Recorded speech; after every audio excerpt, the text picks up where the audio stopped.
Hey everybody, it's Rob Scheer, the host of Fostering Change and the founder of Comfort Cases. And it's so hard to believe it is July the 15th and we are still doing our best of. That's exactly right. My next best of, I love this conversation. This was my friend Kate and Brian. I did another co-hosting. I love these co-hosting things. I'm going to do more of those in season 7, by the way. But we really talk about the LGBTQ kids who are in our foster care system. We really talk about organizations and how just adoption in general, and just it was such just to me it was such an enlightened conversation that a lot of things I always thought I knew I didn't know, and my friend Kate really brought that to the forefront, and then my friend Brian, who I've been friends with for many years, talked about his organization. So after you listen to this episode, do me a big favor.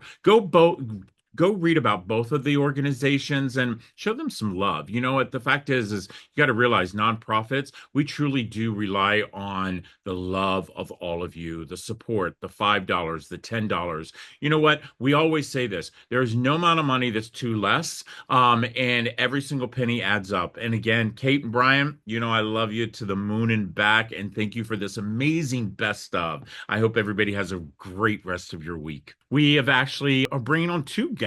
We are doing some co-hosting, is what I love calling it. I've been able to have some of my amazing friends who have already joined me, and I got some amazing friends that are going to be joining me as the season goes. But my next two co-hosts have been friends of mine now for years. And I was so excited. And this is the funniest story I have to tell everybody before I bring them on.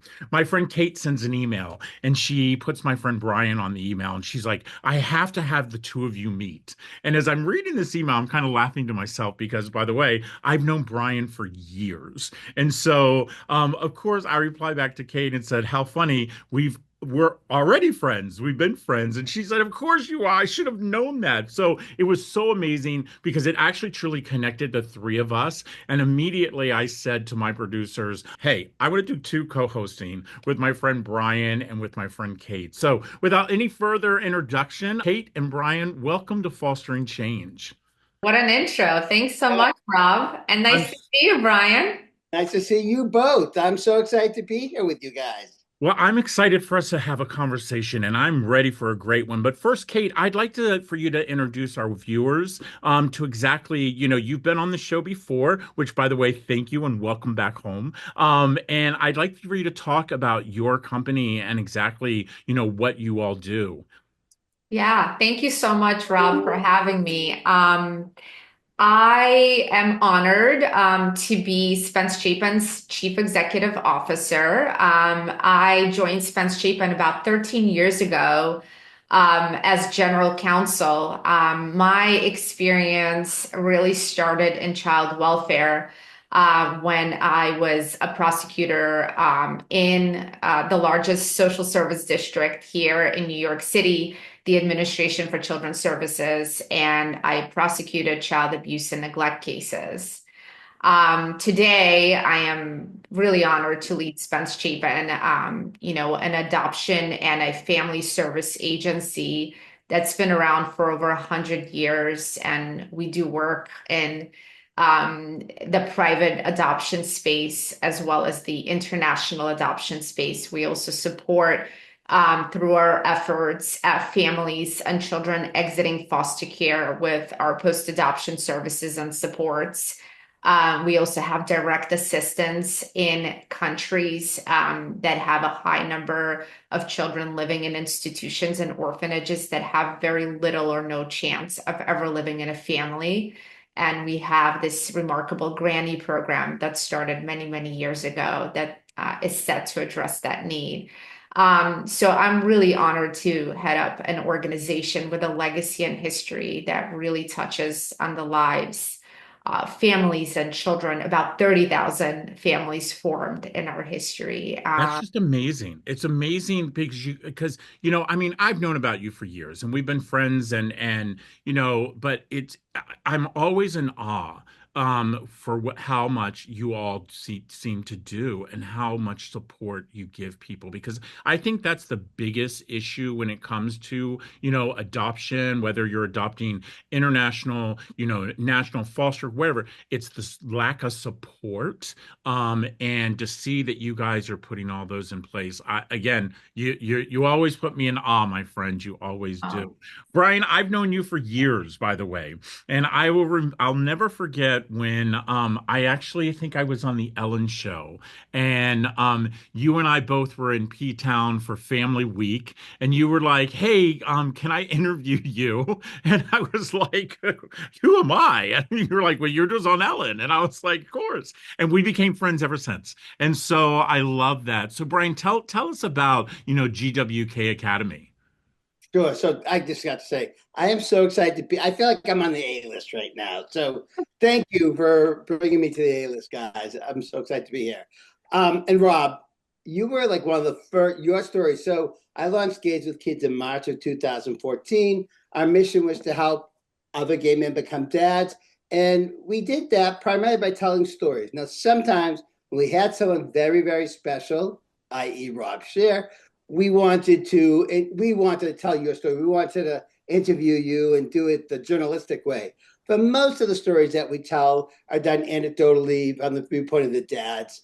And they're what we do is I know that we inspire people, and we've been inspiring a ton to become dads. I know that because people tell me that all the time.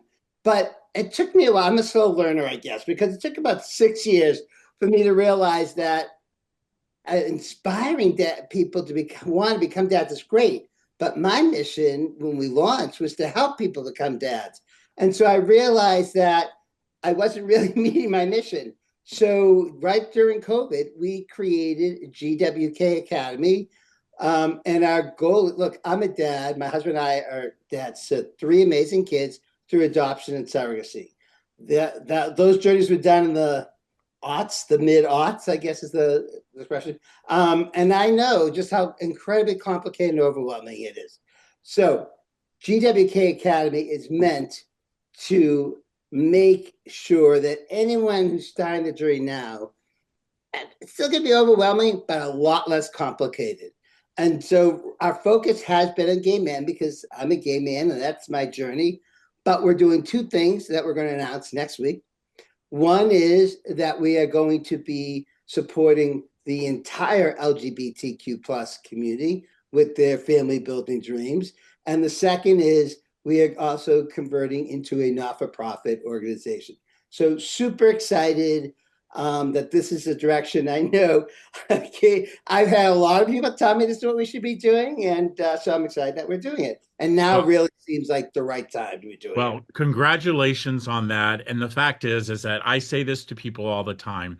If your table is not big enough, you need to build a bigger table because everyone should be included. And that really gets us starting on our conversation. We all know that there's been so many changes within our political climate. The fact is I remind people all the time because I deal with kids in foster care. Kids in foster care do not care whether you're red and they don't care whether you're blue. What they do care about is that the changes that you make and they're affecting them and how it is affecting them. And so, Kate, we've seen a lot of, cutbacks when it comes to so many different types of, or whether it's grants, whether it's departments. But the thing that really hit me the hardest is where now we're seeing cutbacks within our child welfare system. And we already had a system that I feel wasn't properly funded in the first place, but now we're seeing cutbacks. Have you been hearing and talking to people about how they're feeling and what's going on with that?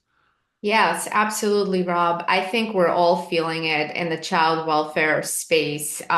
We're seeing it in different ways. Seeing the fear and the anxiety, especially with young people who identify as LGBTQ, who are feeling a sense of loss within the community. Hearing from child welfare professionals and colleagues and friends, it's just a greater burden on already existing tensions and burdens that are placed on the system, to your point. The focus on finding good foster homes, the ability to educate and create a community and support system for LGBTQ youth in particular, has really rippling effects today. And, there are a number of organizations in New York that are really trying to address this need by forming support groups, community centers, by offering counseling, by creating this safe space. I think we're lucky in the sense that we are in New York, but I can only imagine what it feels like in other parts of the country where these kinds of services and supports are maybe not as readily available and people are just not talking about it. So the need to talk about it and to address this, but also to create this space and actually the physical space for folks to go to, for youth to go to, for families and foster parents who are LGBTQ affirming, very few of them, but nevertheless, that space on being able to speak and receive the support is much needed. And that's what everyone's really talking about today. Yeah, Brian, I will tell you, as you and I both, I'm a gay father as well. I've, adopted 5 kids out of foster care. I will have to tell you, my youngest son, who, came to me, as he's hearing all of these things that are going on. We try to keep the news off as much as possible. But my youngest son comes to me, and by the way, he's a teenager, and he says, Dad, he says, is there any possible way that they could take me from you guys? And that to me is something that we need to educate people about, to realize that, these kids are ours. You can go in and change it whatever you want, but these kids belong to us. Brian, are you hearing a lot of that, as you're dealing with, gay parents and, how they're feeling about, what rights are going to be taken away or, what cutbacks are being made or, I mean, I just recently was in a state and, as I'm giving a talk, I was actually mentioned about, not really talking about the fact that I was gay. And I was like, but that's who I am. And are you hearing a lot of that going on as well?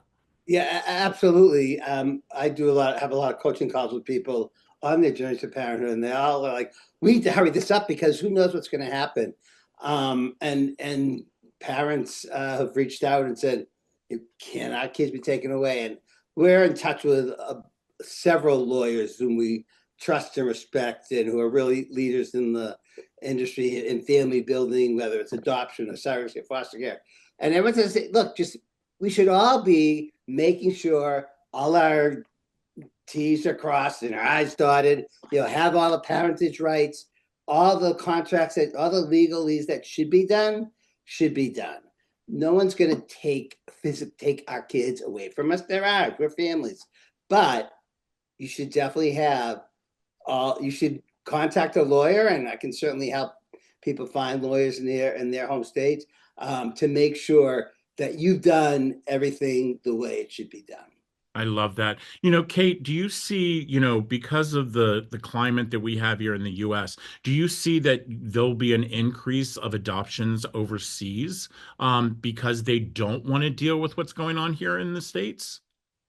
That's an interesting question. I think it's very complicated right now with the international community, with the intercountry adoption. I think that, there are, with USAID, the largest humanitarian aid going out externally, being cut off, there are a lot of things that different countries are dealing with, like basic needs and making sure that the institutions are, functioning at meeting those basic levels. So they're prioritizing the needs of the children before sort of thinking about intercountry adoption. So if they can't afford the staffing, to keep things going, for example, in a unit that's focused on adoption or a unit that's helping, bring forth the petitions before the court. So those are the first things that are probably going to be eliminated. Do I think that folks are going to be focusing more on intercountry adoption? I think less, because there's so much fear in terms of immigration and all the issues related to citizenship and what happens to a child adopted from another country. We have a lot of calls that are being put in place today at Spence-Chapin, questions like, is my final adoption Does it carry full faith and credit if it was completed in another jurisdiction? What happens if I just have my passport and not my certificate of citizenship? I mean, we get questions all the time. So I think the fear is actually greater in the intercountry space. I mean, look at our numbers, Rob. We used to do 22,000 adoptions as a country internationally in 2004. I think last year we did 1,300 as a country.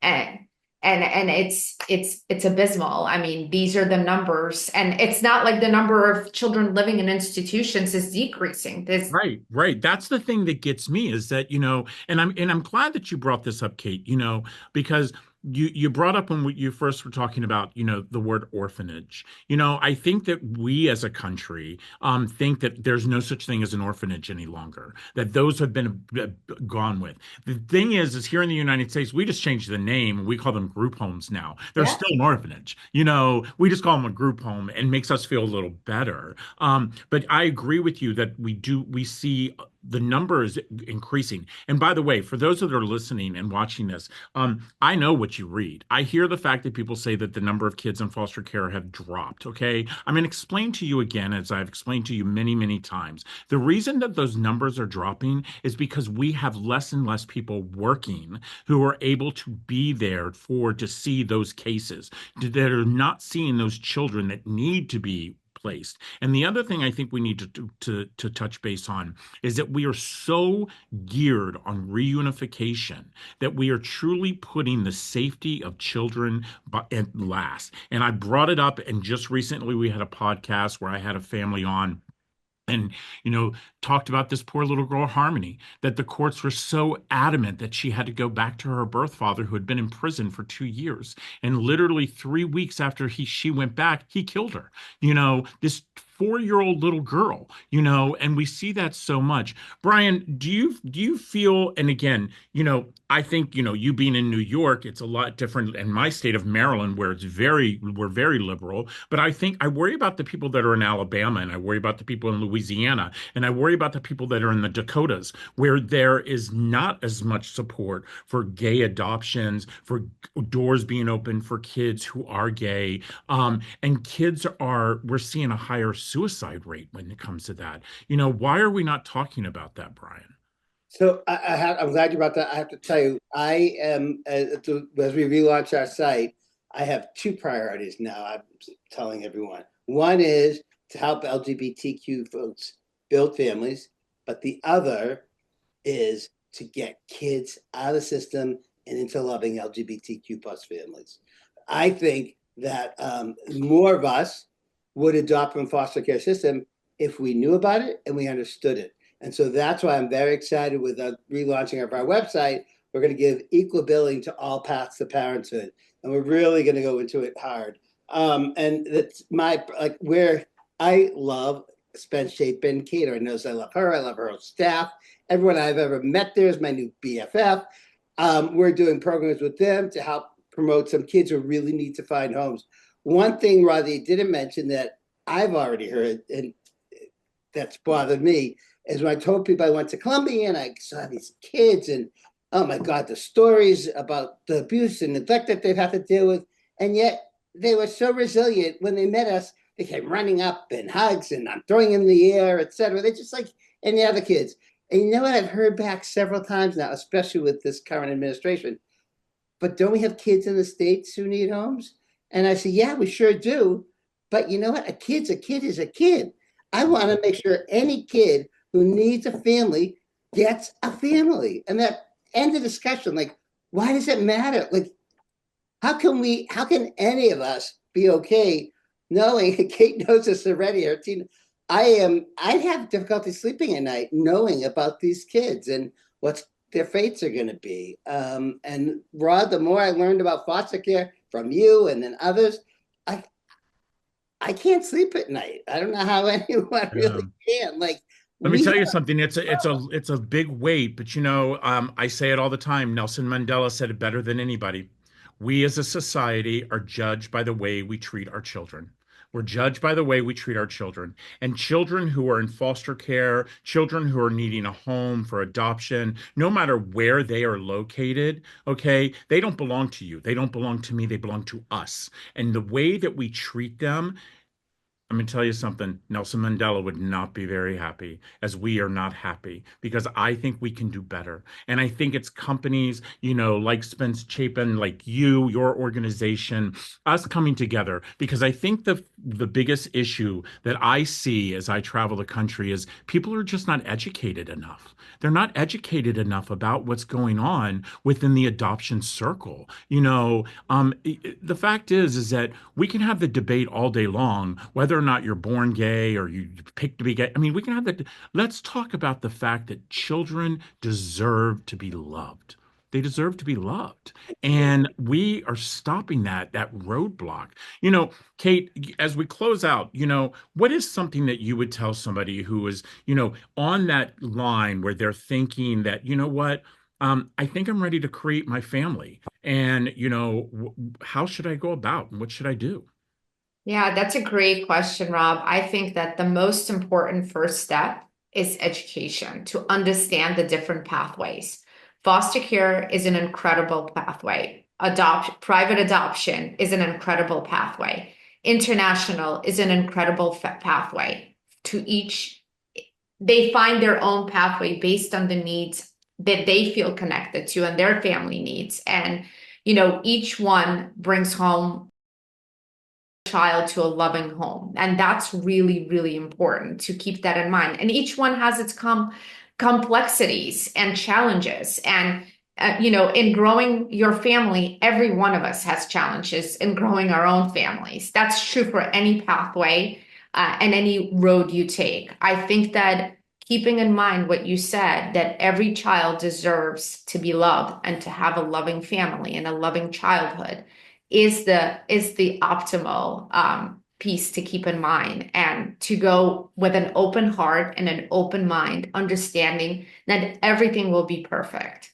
But at the end of the day, if that's the way you want to grow your family, through adoption, through foster care to adopt, through international adoption, you'll find your way, and you'll have that right person, that right child be part of your family. And that's really important to keep top mind.